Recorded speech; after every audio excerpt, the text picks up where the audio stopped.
आज 12th chemistry में आज हम लोग नया टॉपिक और नया चैप्टर स्टार्ट करने जा रहे हैं। चैप्टर का नाम विलयन और इकाई 2 है। तो आज हम लोग विलयन के बारे में डिटेल से पढ़ेंगे। तो सबसे पहले प्रश्न देख लेते हैं किस प्रकार से आते हैं। तो प्रश्न, विलयन को परिभाषित कीजिए। विलयन कितने प्रकार के होते हैं और प्रत्येक प्रकार के विलयन के संबंध में उदाहरण देकर के संक्षेप में लिखिए। तो इसे हम लोग परिभाषा और उदाहरण से समझना शुरू करते हैं। तो विलयन किसे कहेंगे? विलयन की परिभाषा हो जाएगी, 2 या 2 से अधिक पदार्थों का समांगी मिश्रण होता है जिसे हम विलयन कहते हैं, और इनका संगठन हम कुछ सीमाओं तक परिवर्तित कर सकते हैं। ठीक है, तो 2 या 2 से अधिक पदार्थों का समांगी मिश्रण, 2 या 2 से अधिक पदार्थों का समांगी मिश्रण को हम विलयन कहते हैं, और इनका संगठन हम कुछ सीमाओं तक परिवर्तित कर सकते हैं। अब 2 या 2 से अधिक पदार्थ कौन कौन से हैं? विलयन, विलेय और विलायक, 2 अवयव होते हैं। विलायक, विलयन में 2 घटक या 2 अवयव होते हैं, एक तो विलेय होता है और दूसरा विलायक होता है। इससे मिल करके ही विलयन का निर्माण होता है। एग्जाम्पल देखते हैं। एक पात्र लिया है, इस पात्र में जल लिए हैं और चीनी के कुछ कण डाले हैं। मान के चलिए 1 ग्राम चीनी डाला गया है। तो जिसकी मात्रा अत्यधिक है उसे हम विलायक कहेंगे, और जिसकी मात्रा कम है उसे हम विलेय कहेंगे।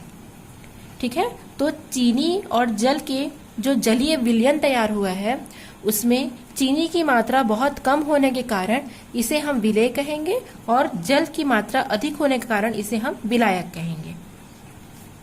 ठीक है, और अब हम देखेंगे कि समांगी मिश्रण किसे कहते हैं।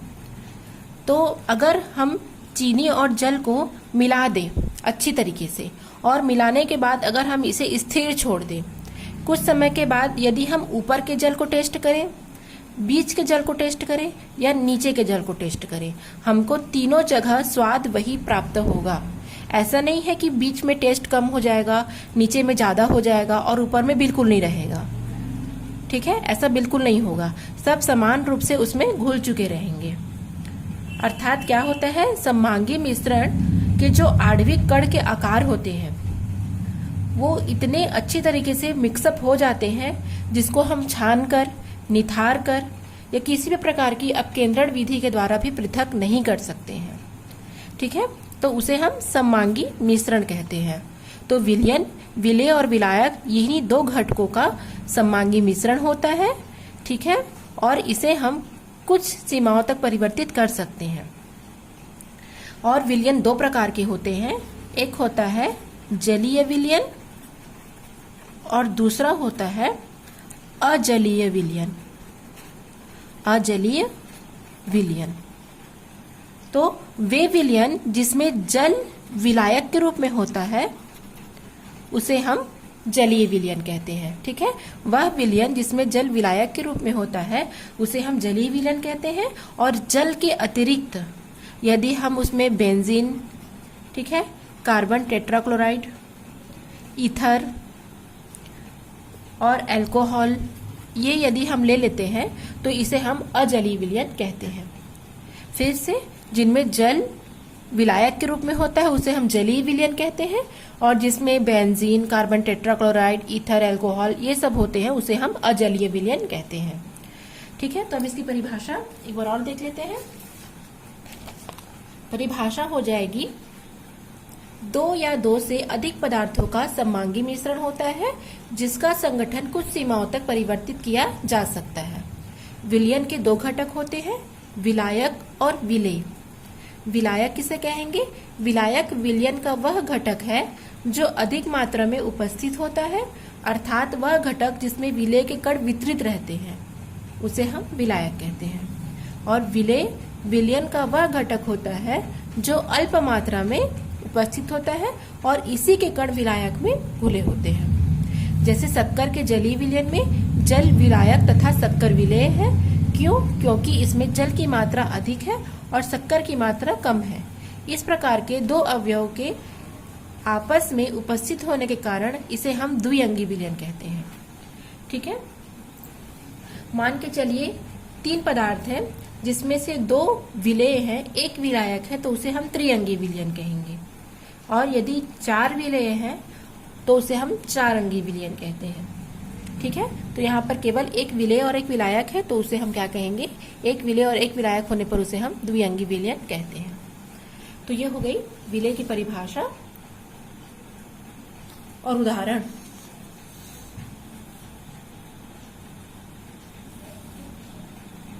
ठीक है, अब हम देखेंगे विलयन के प्रकार के बारे में।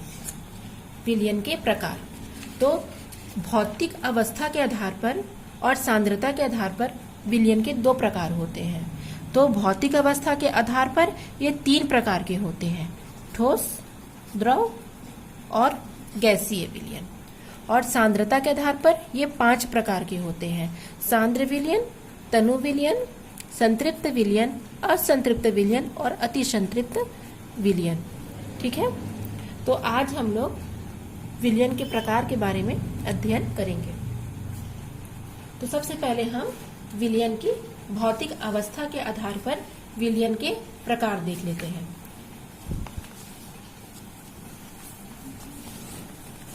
तो भौतिक अवस्था के आधार पर विलयन के 3 प्रकार होते हैं।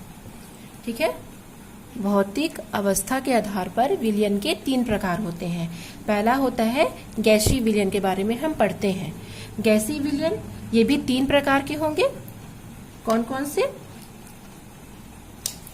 एक तो ठोस का गैस में विलयन, दूसरा द्रव का गैस में विलयन और तीसरा गैस का गैस में विलयन। अर्थात इसमें तीनों प्रकार में क्या होगा? विलायक गैस होगा। ठीक है, क्योंकि गैसीय विलयन है इसलिए तीनों प्रकार में विलायक गैस होगा, किंतु विलेय पहले में ठोस होगा, दूसरे में द्रव होगा और तीसरे में गैस होगा। ठीक है, तो गैसीय विलयन जब विलायक गैस होता है किंतु विलेय ठोस, द्रव और गैस हो सकता है। तो बारी बारी से पढ़ना शुरू करते हैं। तो तीनों में क्या पहले होगा? विलायक गैस ही होगा। तो सबसे पहले ठोस का गैस में विलयन। ठोस का गैस में विलयन, तो जब विलायक गैस हो लेकिन विलेय ठोस हो तो इसमें विलायक क्या है? इसमें विलायक गैस और विलेय ठोस है। तो ऐसा एग्जाम्पल किसमें देखने को मिलता है? कपूर का नाइट्रोजन गैस में विलयन। जो कपूर होता है वो ठोस होता है और नाइट्रोजन गैस पूरे जो फैली हुई है हर जगह वो विलायक होता है। उसी प्रकार आयोडीन का वायु में मिश्रण, आयोडीन ठोस रूप में होगा और वायु गैसीय अवस्था में होगा, तो इसे हम क्या कहेंगे? ठोस का गैस में विलयन। दूसरा पढ़ेंगे द्रव का गैस में विलयन। इसमें विलायक क्या होगा? इसमें विलायक गैस होगा और विलेय द्रव होगा। ठीक है, तो ऐसा एग्जाम्पल कहाँ देखने को मिलेगा? वायु में जो जल वाष्प होते हैं, जो नमी होती है, उसमें क्या होते हैं? द्रव के कण भी होते हैं।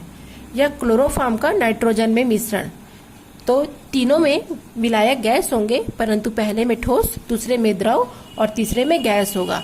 जहां विलायक और विलेय दोनों क्या होंगे? गैसीय अवस्था में होंगे, उसे हम क्या कहेंगे? गैस का गैस में विलयन। तो ऑक्सीजन और नाइट्रोजन का मिश्रण और जल वाष्प। जल वाष्प में आपके नाइट्रोजन, ऑक्सीजन, कार्बन, बहुत सारे गैसें मिली होती है, तो वो गैस का गैस में विलयन हो गया। तो ये पहला पॉइंट है जिसमें विलायक तो गैस होगा परंतु विलेय ठोस, द्रव और गैस होगा, और तीनों का एग्जाम्पल। दूसरा देखेंगे द्रव विलयन। ठीक है, द्रव विलयन में क्या होगा? द्रव विलयन है तो विलायक द्रव होंगे, परंतु विलेय क्या होगा? एक बार ठोस होगा, एक बार द्रव होगा और एक बार गैस होगा। तो सबसे पहले हम देखते हैं ठोस का द्रव में विलयन। अर्थात विलायक तो द्रव होगा किंतु विलेय क्या होंगे? ठोस होंगे। तो शर्करा का जल में विलयन, जिसमें शक्कर ठोस होता है और जल द्रव होता है, या नमक का जल में विलयन, ये सारे एग्जाम्पल ठोस का द्रव में विलयन आएंगे, जिसमें विलायक द्रव होगा और विलेय क्या होंगे, ठोस होंगे। अब दूसरा देखेंगे द्रव का द्रव में विलयन, जिसमें विलेय और विलायक और विलेय दोनों द्रव अवस्था में होंगे। ठीक है, तो अल्कोहल का, जो आप शराब देखते हैं, उनका जल में विलयन, अल्कोहल का जल में विलयन द्रव का द्रव में विलयन कहा जाता है। और गैस का द्रव में विलयन, गैस का द्रव में विलयन, जितने भी आप सोडा वाटर कोक हो गया, वो नीचे पूरा जल होता है और ऊपर में गैस भरी होती है। ठीक है, या जल में घुली हुई ऑक्सीजन, पानी में ऑक्सीजन घुली होती है, तो वो हो जाएगा आपका विलायक द्रव और विलेय गैस का एग्जाम्पल। ठीक है, अब तीसरा और अंतिम पढ़ेंगे हम ठोस विलयन, जिसमें विलायक ठोस होगा और विलेय एक बार ठोस, एक बार द्रव और एक बार गैस होगा। तो सबसे पहले ठोस का ठोस में विलयन, तो इसमें विलायक क्या होगा, ठोस, विलायक और विलेय दोनों ठोस अवस्था में होंगे। तो जितने भी मिश्र धातुएं होती हैं, जैसे तांबा हो गया, उसमें सोना हो गया, सोने में तांबा मिक्सअप करते हैं, पीतल के बर्तन में तांबा और जस्ता, तो जितने भी मिश्र धातुएं हैं वो ठोस का ठोस में विलयन होगा, क्योंकि उसमें विलायक और विलेय दोनों ठोस अवस्था में पाए जाते हैं। दूसरा द्रव का, ठोस का द्रव में मिश्रण, तो जब विलायक ठोस होगा और विलेय द्रव अवस्था में होगा, तो इसमें हो जाएगा पारे का सोडियम अमलगम या कॉपर के साथ मिश्रण। ठीक है, जिसमें पारा विलेय होगा और सोडियम अमलगम ठोस रूप में पाया जाएगा। और अंतिम है ठोस का गैस में मिश्रण, तो जब विलायक ठोस होगा और विलेय गैसीय अवस्था में होगा। तो पैलेडियम या प्लेटिनम धातु हैं, उनके द्वारा हाइड्रोजन गैस का अवशोषण किया जाता है, ये ठोस का गैस में विलयन हो गया। तो इस प्रकार से भौतिक अवस्था के आधार पर विलयन के 3 प्रकार होंगे, गैस, द्रव और हम ठोस, जिनके तीनों प्रकार देखेंगे। गैस में गैस विलायक होगा और विलेय ठोस, द्रव और गैस होगा। द्रव विलयन में द्रव विलायक होगा और विलेय ठोस, द्रव और गैस होगा। और ठोस विलयन में ठोस विलायक होगा और विलेय ठोस, द्रव और गैस होगा। और सबका एग्जाम्पल दिया हुआ है। अब हम पढ़ेंगे सांद्रता के आधार पर विलयन के प्रकार। ठीक है, सांद्रता के आधार पर विलयन कितने प्रकार के होते हैं? तो सांद्रता के आधार पर विलयन 5 प्रकार के होते हैं। विलयन में उपस्थित विलेय की मात्रा या उनकी सांद्रता के आधार पर, ठीक है, विलयन को हम 5 प्रकार में वर्गीकृत करते हैं। तो पहला है सांद्र विलयन, जिनमें वे विलयन जिनमें विलेय की मात्रा अत्यधिक होती है।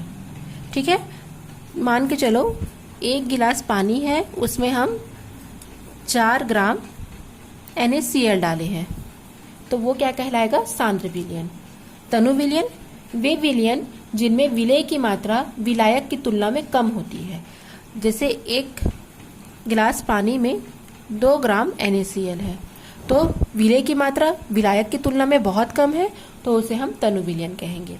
संतृप्त विलयन, इसको प्रैक्टिकल के लिए यूज किया जाता है। जब प्रैक्टिकल में हमको सैचुरेटेड सॉल्यूशन फिजिकल केमिस्ट्री में बनाना होता है, तो वे विलयन जिनमें एक निश्चित टेम्परेचर पर विलेय की और अधिक मात्रा हम नहीं घोल सकते हैं, उसको हम सैचुरेटेड या संतृप्त विलयन कहते हैं। जब प्रैक्टिकल में हमको सॉल्यूशन तैयार करना होता है, तो एक निश्चित टेम्परेचर पर हम विलेय की निश्चित मात्रा घोल सकते हैं, उससे अधिक मात्रा नहीं मिला सकते, और हमको अनसैचुरेटेड सॉल्यूशन बनाना रहता है, जिसे हम असंतृप्त विलयन कहते हैं।